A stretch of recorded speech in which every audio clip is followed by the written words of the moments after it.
Today, we're reacting to John Elway's annual pre-draft press conference. What did we learn from Denver's front office czar?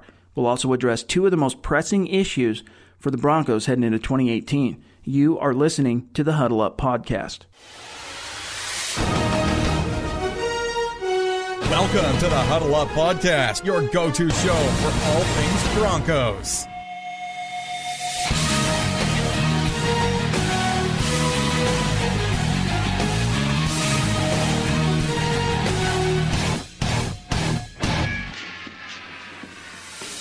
Welcome in, everybody, to the Huddle Up Podcast presented by Mile High Huddle and 247 Sports. I'm your host, Chad Jensen, and joining me today is my new partner, not only on this podcast, but at Mile High Huddle 247 Sports. He is your Denver Broncos reporter for 247 Sports. He is Zack Kelberman. Zack, what's good, my brother? I'm good, man. What's up with you? I'm happy to be joining forces. I'm happy to be the merge is finally complete. Bring my super hot fire takes to the Mile High Huddle and the Huddle Up Podcast. I'm excited. Yeah. Absolutely. Yep, and I know the users and the listeners are stoked for us to get together. And, you know, one thing I'm really excited about, and Zack and I were talking about this a little bit off air, but with being able to do the podcast together, Zack and I, the leadership of the site, it's just going to help us add some consistency and kind of weave this whole thing together. And especially in the first few days of this merger, it was kind of crazy with everything, trying to figure out how it all works. But we're starting to settle into a groove. And I'm just really looking forward to pushing this thing forward and just dominating on the internet. I'm pumped, man. We're going to kill it. There's no competition left after we're done. That's right. I love it. I love the confidence. Well, with the draft coming later this week, we do have a lot to get to today, Zack and I. But first, guys, make sure you do your duty as a listener of the podcast and rate the show on iTunes or Stitcher or Google Play. And if you're one of our many YouTube listeners, leave us a comment. No matter how you listen to the show, just take some time, leave a creative review. You can show your appreciation for the work that we dedicate to the show each and every week by just taking some time and leaving us a rating or a review. And really what it does, guys, it helps us to reach new listeners and grow the show. Plus, you know, we always love hearing your thoughts and getting feedback on the show. Also, you can follow the Huddle Up Podcast on Twitter at Huddle Up Pod, and make sure you're subscribing because you're not going to want to miss a single episode. And before we dive deep in today's topics of discussion, I want to say a quick thank you to our sponsor, Audible. Get a free audiobook download and a 30-day free trial at audibletrial.com/huddleup. You get over 180,000 different titles to choose from, whether you're an iPhone user, Android, Kindle, or MP3 player. As you guys know, I'm a huge reader, but I don't always have time to sit down and turn the pages on the books that I want to read. But Audible allows me to do that. Just like today, I was out in the yard mowing the lawn, turned on a book, and I was able to turn those pages, figuratively speaking, while I was doing other stuff. You can do it with the gym. You can do it on your commutes. So take this opportunity. We're giving you a free book and a 30-day free trial at audibletrial.com/huddleup. And it's a great way to not only support the show, but by patronizing our sponsors. We appreciate it. All right.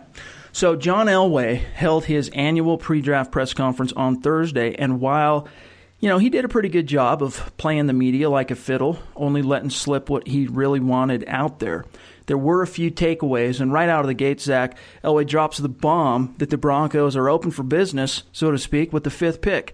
And then he later intimated that if anything's going to happen on that front as far as, you know, trading up or trading back, it's probably going to resolve this week. And in fact, it might even end up being on draft day. But what were your thoughts on Elway talking about, hey, look, number 5 pick, we're open for business, NFL?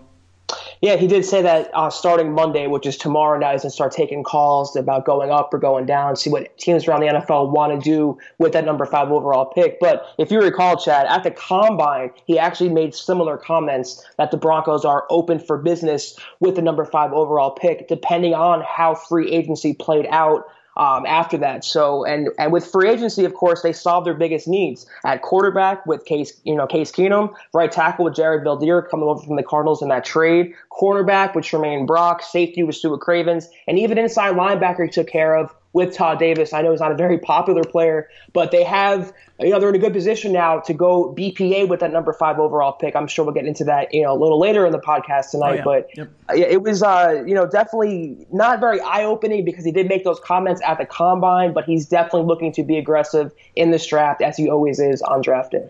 And we know that there are definitely some teams interested in that 5th pick. The two that come to mind most obviously are Buffalo, who are sitting at number 12, and then the Cardinals, who I believe are at 15. Both teams very much in the market for a quarterback and obviously out of reach if they want to get one of the top 4 in this class, which is very top-heavy. So I think the demand's going to be there. Wouldn't surprise me either if some team, including someone like the New England Patriots, just got a wild hair and got really aggressive and had their heart set on one of these signal callers at the top of the draft that could make John Elway an offer basically that he couldn't refuse. Don't forget about the Dolphins either. They're also a quarterback needy team, and they're in the lower teens. So a lot of interest in that pick. I expect him to get a lot of phone calls, make a lot of phone calls, and I think he could have serious talks about moving down in the draft this coming week. Absolutely, and we also learned that quarterback is still very much on the table for the Broncos at the top of the draft, notwithstanding, of course, the Case Keenum signing. However, there have been some recent reports and some buzz behind the scenes that we've picked up at Mile High Huddle. By the way, you guys, y'all need to subscribe, become VIPs. But the buzz says that Baker Mayfield is not going to be there at pick 5, and that means that if the Broncos truly covet the reigning Heisman Trophy winner, which we have reason to believe that they do, they're going to have to find a way to get to the 2nd pick. I talked to a Cleveland Browns source, a guy that I trust, who told me that Baker Mayfield is actually still on the table for the Browns at number 1 overall. They haven't come to a conclusion yet. It's probably going to be Darnold, but he's still in that conversation even for number 1.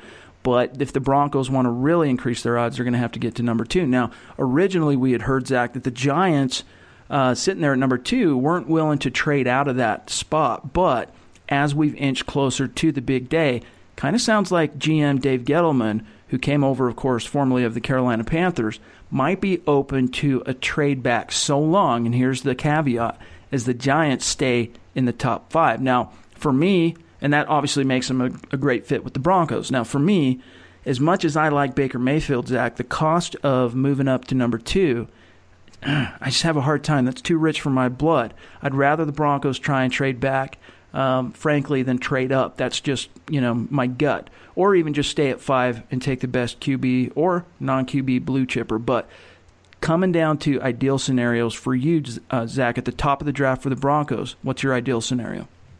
Well, the Giants spot's interesting because, they're sitting pretty at number 2. They can take a quarterback. They can take Saquon Barkley. They can take, Bradley Chubb. They're not really pigeonholed into any one player as far as they're concerned. I also don't really understand what they're doing if they pass on a quarterback. With Eli Manning in his twilight, I don't know why they wouldn't take his successor. But in terms of the Broncos, no, I would not want them to trade up either. I am right there with you. I don't think there's a quarterback in this draft that it warrants mortgaging the future for and giving up all those picks, even though they have it in this draft, to go up and get a Baker Mayfield or a Josh Rosen, a Sam Darnold. I think they should stay at 5. They're guaranteed to get a blue chip prospect in that spot. Whether it's a quarterback, whether it's a lineman like Quentin Nelson, Chubb, Barkley, I think they should either stay put or maybe even look to trade back if they want to do stockpile draft capital. And it's a great opportunity for the Broncos to do that. And if my gut tells me that John Elway, having in his mind likely solved at least short term the quarterback issue for the Broncos, he's going to find a way to capitalize, leverage, exploit, whatever word you want to use, that 5th overall pick, because it's such a rare opportunity for the Broncos, who so rarely are selecting in the top 10, let alone the top 5, to really, especially in a quarterback class where it's so top-heavy and deep too. It's a deep class, but there's so much demand at the top of the draft to leverage that position and the demand for some of these quarterback-needy teams and stockpile a couple picks. I mean, if the Broncos could come out of the 2018 draft with 2 first-round picks, and I mean, just like today, we're recording this episode on Sunday. Bob Morris did a mocked the whole first round just for fun, and he ended up trading back as the Broncos GM for a day, and he ended up taking Tremaine Edmonds. He traded with the Bills back at number 12, so he picked up both of Buffalo's first-round picks, and he took Tremaine Edmonds, the phenomenally talented off-ball linebacker from Virginia Tech, at 12, and then with the later pick in the 20s, I can't remember exactly which one it was, but in the 20s, he took the offensive guard from UTEP, Will Hernandez, who the Broncos got an up-close and personal look at the Senior Bowl, and of course, their new offensive line coach, Sean Kugler, the former head coach there at UTEP. So if the Broncos could come away, Zach, with stockpiling these blue-chip kids, I mean, that really sets them up long-term rather than panicking and giving up the farm to jump 3 spots and take a quarterback. I don't know. It just makes me nervous. Right, and I would love that, that scenario with Edmonds and Will Hernandez. But to play devil's advocate, how often are the Broncos drafting at number 5? How often would they have this opportunity to get the quarterback of the future when they know more than likely one of the big 4 quarterbacks, is going to fall into their laps at number 5 overall? So I can definitely see it both ways. I would have no issue trading back or staying put. But Case Keenum is not the long-term answer at quarterback. They're not going to have an opportunity, more than likely, to get a QB in a very top-heavy draft in the future. So, if they do stay put, I think that's they can go through that kind of logic in getting a quarterback and setting him up to be the long-term successor for Keenum, and getting their guy, whoever that guy is, because we don't know what Elway's thinking or who he prefers. Right, and I mean, worst case scenario, I think, we'll go through and kind of rank our guys here in a second, Zach, but I mean, really, Broncos fans, what you have to come to terms with is if the Broncos go quarterback and stay put at 5, the worst case scenario is they come away with a guy like Josh Allen, but it might end up being a guy like Josh Rosen. So they don't necessarily need to knee-jerk and move up to number 2 for Baker Mayfield or a Sam Darnold. They can still get a quarterback of the future and capitalize on their position being so high in the draft in such a deep class without having to mortgage the farm, so to speak. But on the topic of quarterbacks, Elway said on Thursday that the Broncos front office and the scouting department do not yet have a consensus on who the top quarterback is on their board. And as shocking as that might sound, here's what John Elway said just really quick. About the big 4 quarterbacks, do you have a consensus on upstairs on 1, 2, 3, or 4, or is it something where this guy likes this quarterback, this guy likes that? Do you have? Not yet. Not yet. We'll still continue to talk about that, and it's like anything. You can go around a room and probably get 4 or 5 different opinions on how they should be stacked, but the bottom line is where once you come to a consensus of maybe where the first and second ones are, then, if you have that consensus, then you're doing pretty good. All right, so Elway went on to intimate also that the front office is going to get together with the scouting department starting this week to, quote, stack the board. And it's likely, Zach, the Broncos won't have a consensus top quarterback amongst all of them. They might not all come together and say, yep, this is our guy. But that's where Elway, the president of football operations, the GM, weighs in with the final decision, the tiebreaker, if you will. Only this year, there are going to be just so much more scrutiny on Elway's decision. But for you, Zach, how do you rank the quarterbacks? Let's say the top 6 quarterbacks. Obviously, the top 4 are the most crucial, but our listeners would be interested to hear your take on that. Right. I think I might catch a little flack for this, but I have Josh Rosen as my QB1. Then I have Sam Darnold, then Baker Mayfield, Josh Allen, Lamar Jackson, and then Mason Rudolph. I really, really like Josh Rosen. I think he's the most polished QB in this draft class. The only thing you're worried about with him is his medicals and his supposed his attitude on the field or his leadership qualities. He can rub some executives the wrong way, but I think he's very polished. Darnold over Mayfield. I know you might disagree with me there, Chad, but he has the prototypical height. He has that gunslinging mentality of a Brett Favre or a Tony Romo. I really do like Sam Darnold. And then, of course, Baker Mayfield is just that playmaker, even at a little, at 6 foot, 6'1", whatever. He's a little undersized, but he just has all those traits. He has that it factor. The Broncos love the guy. They've scouted him, interviewed him, coached him this offseason. Everything you want, to see with the Broncos and Mayfield, they've put their due diligence in. So I think after Mayfield, though, there's a huge drop in the QBs. I'm not really that big on Josh Allen. He's a big time project, and I think Elway, after really whiffing on Paxton Lynch, is not in the business of taking project quarterbacks in the first round. I can't disagree. Now, if Zach and I were in the war room, we would have a consensus on the number one quarterback, which is Josh Rosen. Where we deviate a little bit is at number 2 and number 3, where he has Darnold at 2, I have Mayfield. But let me tell you this, I would not be disappointed if it were Darnold. I mean, Darnold is a phenomenally talented young quarterback. Where the rubber meets the road for me and what separates, 2 and 3 and the rankings there is that I just feel Mayfield's moxie, his leadership, his competitive spirit, I think is an elite intangible and something that the Broncos have so lacked at the quarterback position since Peyton Manning left that it would just be like manna from football heaven, from the football gods, having someone with that kind of savvy, that kind of swagger and ability. I mean, you watched him on the field just in the Senior Bowl where, he knew some of those guys stepping on the field, some of his fellow teammates, but he steps on the field and he just galvanizes guys. Guys want to follow him. Guys, they get excited, they have enthusiasm, and they're willing to follow him. And for his physical limitations with some of the tools that he might lack compared to the Darnolds and the Rosens and even the Allens, I think he more than makes up for in that department. And that's the distinguishing factor for me. Now, Sam Darnold, I think he might have the highest ceiling, including with Josh Allen. I think Darnold might have the highest ceiling out of everyone here, but I worry about how long it's going to take him to get up to speed. And, it wouldn't necessarily be bad for him to go to a place like Denver because with Case Keenum holding down the fort, the team would have a 2-year window to get this kid up to speed. So, unfortunately, I don't think that's even going to be an issue, though, because from what it sounds like, he's going to be the number 1 overall pick in Cleveland. Mm-hmm. Yeah, and I have no problem with Darnold or Mayfield. I like both quarterbacks. But, the Broncos the beauty part about signing Case Keenum is he's your starter. They're paying him $18 million.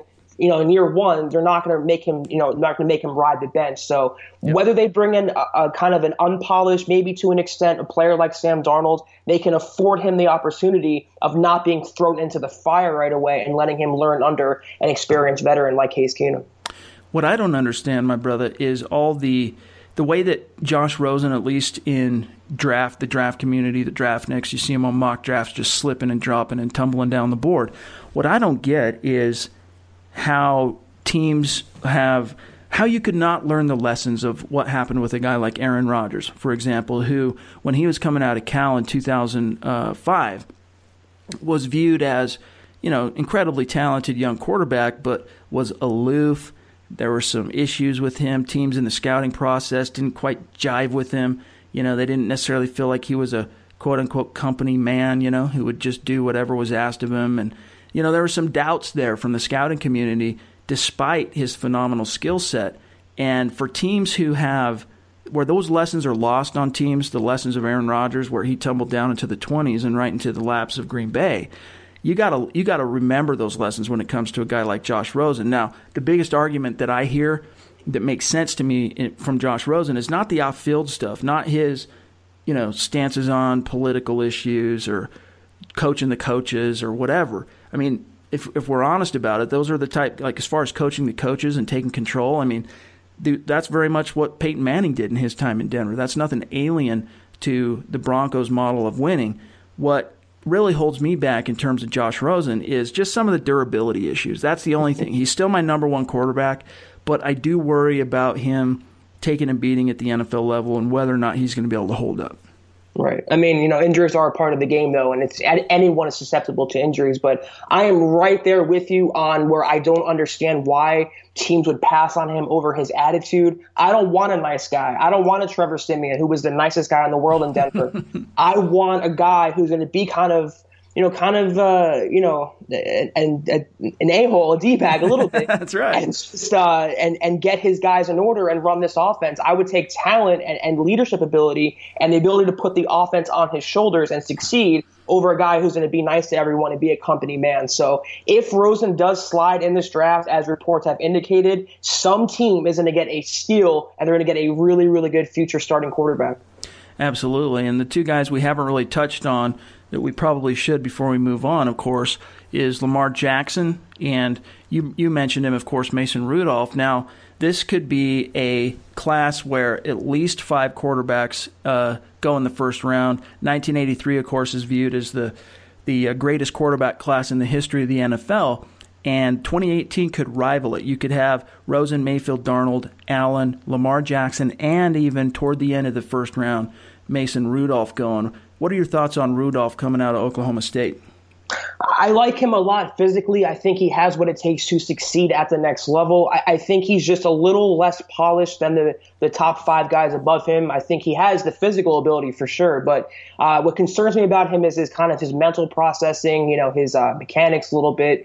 And I like to see him develop a little more before I, hail him as a potential starter. So I like him a lot. I would even venture to say that I like him more as a prototypical quarterback over Lamar Jackson. I know it's not a very unpopular opinion with Jackson, but I do like Rudolph a lot, but I'm not ready to put him in the same class as a Rosen or Darnold or even Mayfield. I could see him going late in the first round to a team like New England, getting groomed for a year or two, and then stepping in and having some phenomenal success, because he does check a lot of the boxes, but he is another one of these quarterbacks who I think could use a little time working with pro coaches, kind of honing some of the technique, and especially working on some of his accuracy, and as you mentioned too, some of his the speed at which he processes information in the moment. Yeah, I think he's going to be a good player if he gets in the right offensive system, and you put him in New England, with McDaniels and that scheme. I think he can be a guy to develop and take over for Brady. But I mean, they would get a really good quarterback. I think late first though is a little too rich for my blood in that. For New England's pick, I think they have other needs to address, but I would not be surprised, though, if he does go on day one. It's going to be an absolutely compelling first round this time around. Oh, yeah. We're looking forward to it. And this kind of brings us to the crux of today's show. But before we dive into that, let me holler at you really quick about why you need to become a Mile High Huddle VIP subscriber. As we've talked about, we've merged with the Broncos on 247 Sports website. Not only will we have greater capacity to stay on top of the news, but it'll give us more of an opportunity to focus on what we love doing, which is diving deep for our VIP subscribers. Now, one of the changes that came with our move to 247 Sports is that it's now $9.95 per month, which gives you access to every piece of content we produce, including our staff premium message board, MHH Insiders. And because we moved to 247 Sports, our VIP benefit package, here's the upside, has expanded as well, as subscribers now get more kickbacks and discounts than they were offered when we were at Scout. So listen, our approach to covering the Broncos isn't just about reporting the news.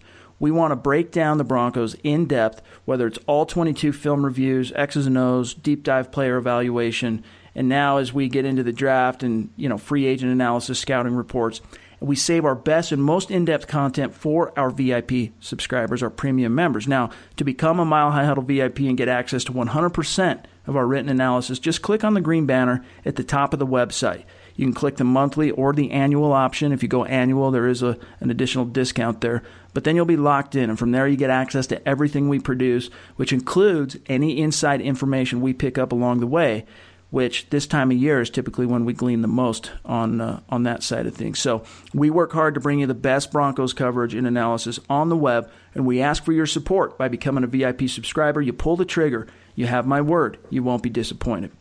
All right, Zach, now each and every year we savor the arguments that spring up around the NFL draft. It's what makes this season, this time on the NFL calendar so compelling, and it's one of the joys of being a fan of football. Now, you're hearing things like, should the Broncos draft the best player available, or should they draft based on need? And we hear this each and every year. Most fans will be surprised to learn that a lot of Elway's draft decisions have come down to him taking the best player available at a position of need. However, this time around, holding the 5th overall pick, being such a rare opportunity like we talked about earlier, it's a blessing from the football gods. The Broncos cannot screw it up. I mean, they have to get this pick right.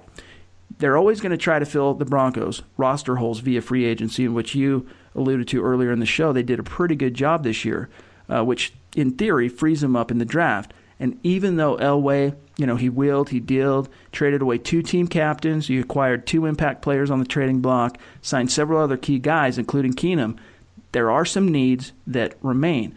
So do the Broncos technically need a quarterback today? After all, the team just signed a playoff quarterback who went 11-3 as a starter last year, with 2 quarterbacks still on the roster who they drafted over the last couple of seasons.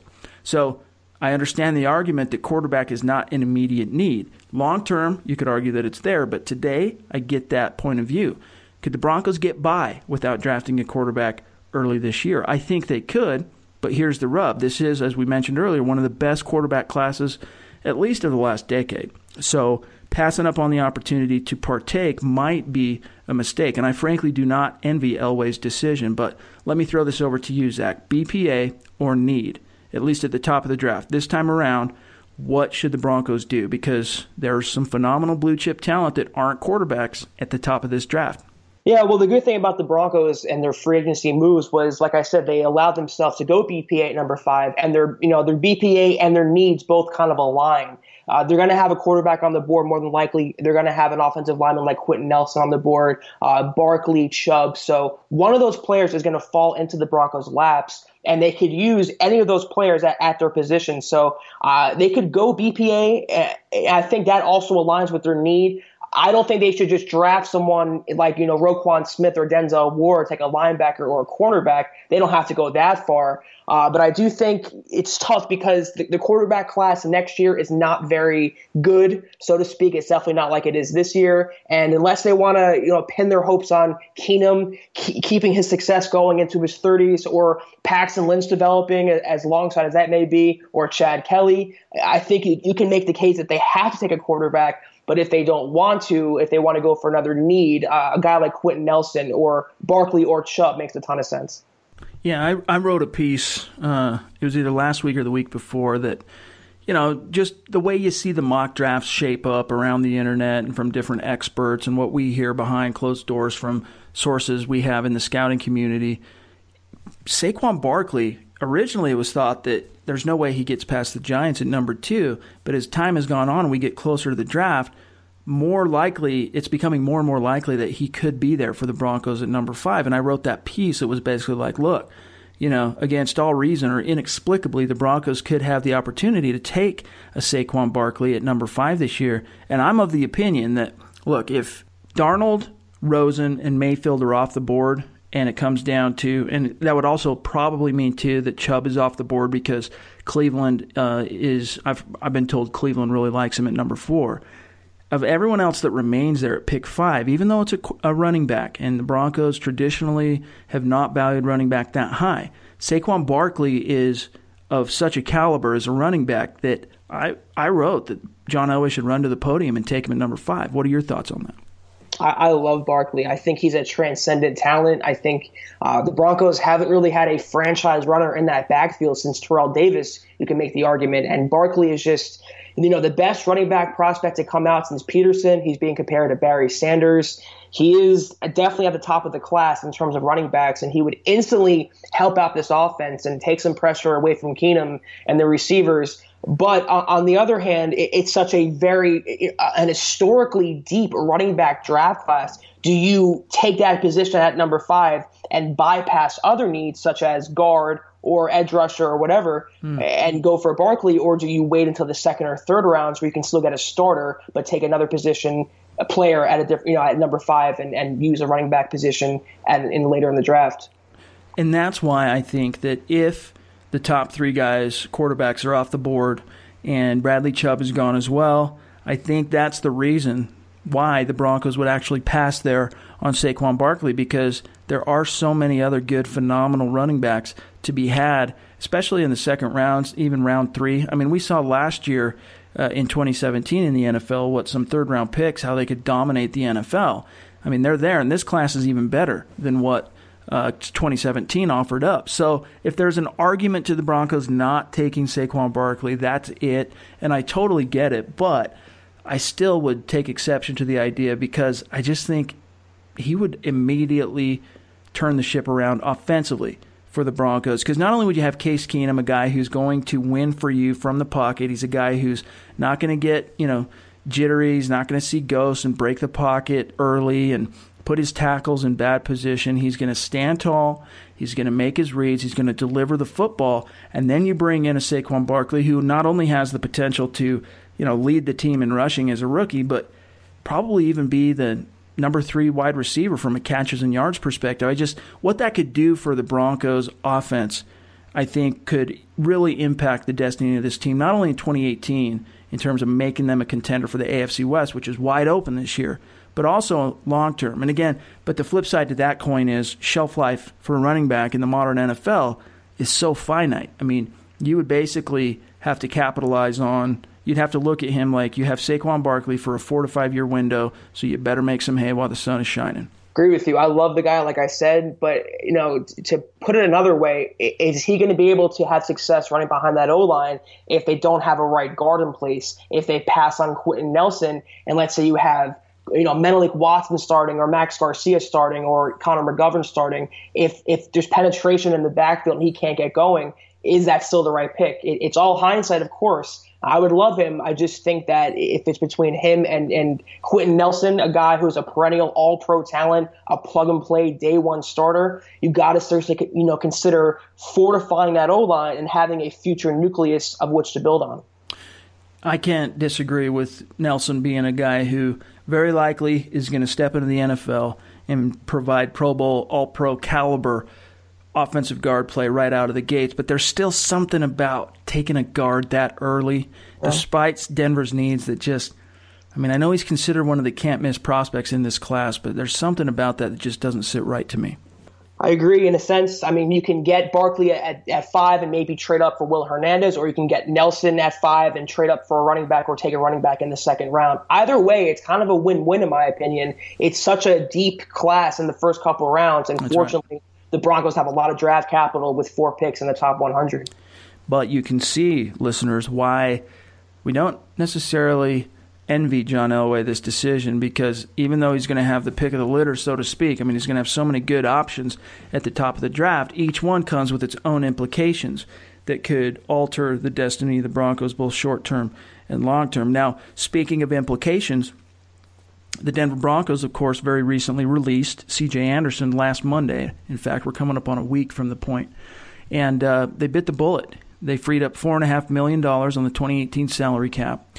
Now, between what we've talked about on the website and what some of the other shows on this podcast network have discussed, we've pretty well addressed whether or not it was the right move to release C.J. Anderson. Today, what Zach and I wanted to focus on were really the implications of Anderson's release. What does it all mean, especially as it pertains to the draft and the running backs left on the roster? And let's just start with the draft, Zach. How does C.J. Anderson's departure, you feel like, shake things up there? Well, I feel like they were destined to take a running back at some point, whether or not CJ was on the roster. It wasn't contingent on that fact. But now that he's gone, I think and even Elway admitted he thinks they can get a good one in the draft, and he pretty much confirmed that in his pre-draft press conference. Releasing him wasn't so much, they want to give, Devontae Booker and D'Angelo Henderson more carries for sure, but releasing him was more of a salary cap dump. They wanted to get his $4.5 million off the books. It gave him over, close to $15 million. They need that money to put away for an extension or just a rainy day fund, pay their draft picks. So they want to give Booker and Henderson more carries. And they're going to have another guy come in, a rookie running back, and have a committee approach similar to last year, even though they failed with that, with Jamal Charles, Anderson, and Booker. The thing that's crazy about Booker is he gets so much shade thrown his way by the fans, but I don't get it. I don't either. He is steadily, he's earned the praise and the faith of the Broncos' brain trust, the guys who are making the decisions. We've heard his name mentioned more than once since the season ended by Vance Joseph. And I would think, and tell me if I'm wrong here, Zach, that unless the Broncos do draft a Saquon Barkley, as we just discussed, I think Booker heads into camp as running back 1, even if the Broncos take a guy like Sony Michel or Nick Chubb, even early in the second round. I think those players would have to come in and compete for Booker to be the number 1 running back. At least Booker would enter camp as RB1.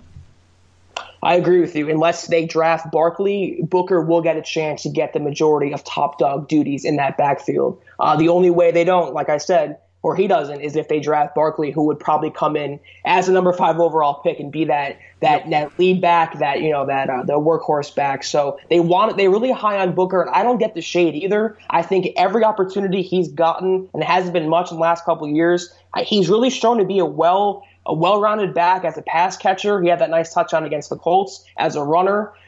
So I think they want to give him more carries. They want to give Hop more carries. And I think with a rookie like Michelle or Geis, Ronald Jones, whoever they bring in, it will be a committee approach, a 3-headed attack in the backfield. The thing that fans need to keep in mind is the fact that Devontae Booker hasn't really been 100% since the Broncos drafted him, and you could argue that, that's one of the things that you don't like about him, but it's kind of just been the way that the dominoes have fallen, because coming out of Utah, he was recovering from 2 knee surgeries.